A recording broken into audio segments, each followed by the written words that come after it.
Hey guys, what's up? Son of Chelsea, and this is gonna be my Swansea review, aftermath kind of discussion on the game. My opinions on the game have slightly changed to those that I had when I did my interview with Eunice on Saturday night after coming out of the bridge. What I like about those interviews, which you can go and check out on the 100% Chelsea, you'll probably be seeing a bit more of me on 100% Chelsea, hopefully in the coming weeks and months. But anyway, what I like about it is so raw emotion. Do you know what I mean? That's literally me coming out of the ground, not having a lot of time to think about it, which is what I like. But here I'm gonna kind of reflecting more on the game. I haven't seen much. I saw a couple of like the goals back after the game today, but I mean they have changed, and I think mainly the biggest difference for me is understanding that it wasn't all the refs' fault. Anyone who's been watching my channel or anyone that kind of knows me knows that I do criticize refs a lot.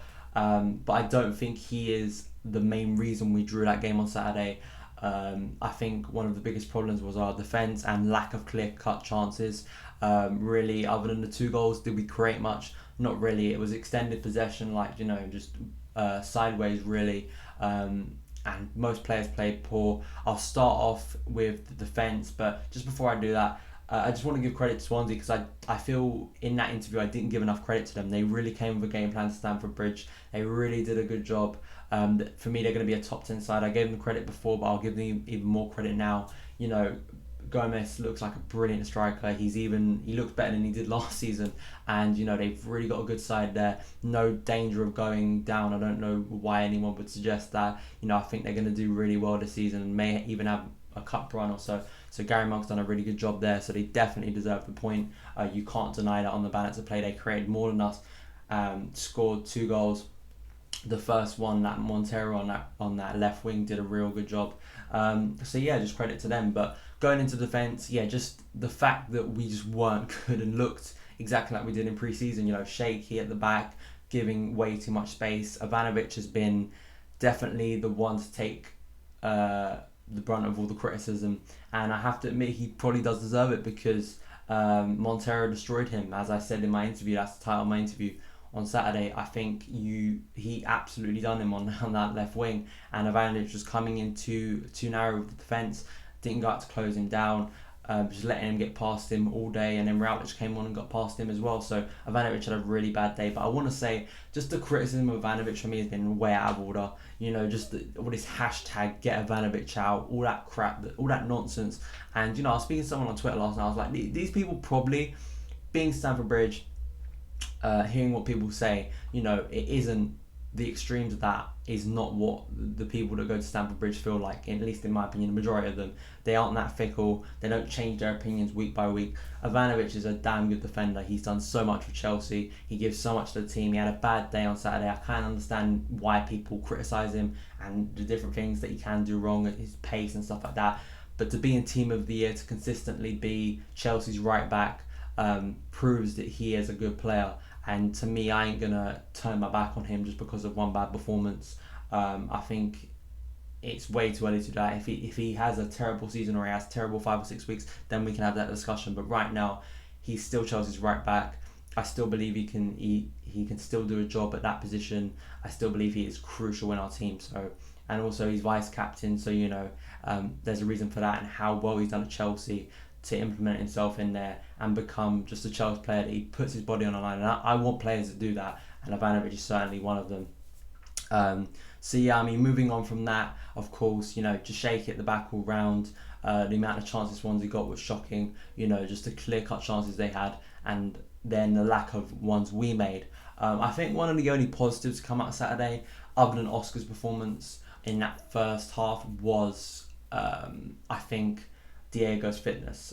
Diego Costa, of course, before the game, my preview, we didn't even know he was going to play, and then of course turns up in the team sheet to play 90 minutes. That's surprising, and I think it's a positive now hearing reports that he's felt like there's been nothing that's come out of the game where he's felt maybe he's felt worse after. He doesn't seem to have any adverse effects from the game. He definitely didn't look unfit to me, and hopefully he's going to be a crucial part in our season. And it was good to see him play a full 90 on Saturday. He probably wasn't going to if the score stayed 2-1. I think Jose sooner or later probably would have taken him off, brought Falcao on, but of course that didn't happen. And yeah, Oscar, I feel sorry for Oscar. I tweeted that on Saturday. I think, you know, it's a shame that what happened, the red card, and the way in which he came off. You know, he played really well for me in that first half. He was probably Chelsea's best player in that first half, in my opinion. And then I've heard reports that he was our worst player, so I really don't know. Yeah, sure, it wasn't an amazing performance by anyone, but I think Oscar really did well. Of course, scored the good goal. Of course, an element of fortune about that. But, you know, apparently people have been talking about the celebration that Oscar made, lack of celebration after, and I think that was quite surprising. I was told that after. I've kind of seen it back. It doesn't look that bad, and then people think there's something going on there. We haven't heard anything since then, but it was kind of quite awkward and weird what was going on there. In the second half, you know, Hazard tried his best, was kept on getting knocked down. I'll stick to the facts that I feel that Swansea probably should have more men on the booking, maybe not sent off. There was no challenges from Swansea that I felt that could have been a red card. The only one that did was Ashley Williams on Diego Costa. That's the one I'm most infuriated about. But as I say, I'm not going to heap all the blame on the ref, because it was just our lack of chances created, and we really didn't make any, especially in that second half. I thought we did well against Swansea, who were playing very well themselves. And, you know, looking at what Arsenal did yesterday, it looks like a better point, doesn't it? I mean, and you can't get really that annoyed. It's the first game of the season, 37 games to go. Of course, got Man City next week. Begovic is going to be in there. I don't think he did that terribly. I thought he showed a good account of himself coming on off the bench, which is tough. That penalty was good by Gomez. I think even if he would have went the right way, he probably still would have not been able to save it. But yeah, I mean, things coming through. I'm going to make another video after this, which I think may be on 100% Chelsea, maybe on my channel. So look out for that. It's going to be about the transfers and what we need to do to strengthen, because I have my opinions on it. Of course, John Stones, Baba Rahman, other players that have been linked, what we need to do to strengthen our sides and things going forward. So they're kind of my thoughts and discussions on the game. It wasn't a perfect start, but it isn't the end of the world. And yeah, hopefully that big game Sunday, we can turn up, improve, and play a lot better than we did on Saturday. So let me know your thoughts on the game in the comments box below, guys. Yeah, hopefully onwards and upwards. And yeah, I'll see you again.